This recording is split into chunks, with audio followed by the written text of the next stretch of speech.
Okay, அது என்னாச்சுன்னு தெரியல. அந்த ஃபயர்ஃபாக்ஸ் அப்படியே இது சாரி பர்ப் அப்படியே நிக்குது. பட் இப்போ இதுல நம்மளால இன்டர்செப்ட் பண்ண முடியுது இல்லையா? இதை வச்சு நம்ம பார்த்துக்கலாம். ஓகே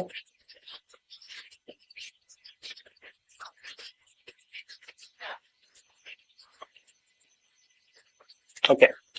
ஸோ நான் சொன்னது என்ன, ஆக்சுவலா செட்டிங்ஸ்குள்ள போயிட்டு மை ப்ரொஃபைல்,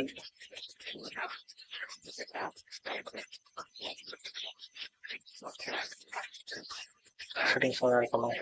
ஓகே, மை ப்ரொஃபைல்ல வந்து பாஸ்வேர்ட் சேஞ்ச் பண்ணணும். ஓகே, இப்போ நான் ரீசெண்டாக பாஸ்வேர்ட் சேஞ்ச் பண்ணேன். ஸோ அதனால கரெக்டான ரெஸ்பான்ஸ் எனக்கு தேவை. 2 ரெஸ்பான்ஸும் தேவை. ஓகேவா? ப்ராப்பரான ரெஸ்பான்ஸும் தேவை, தப்பா இருக்க ரெஸ்பான்ஸும் எனக்கு தேவை. ஓகேவா?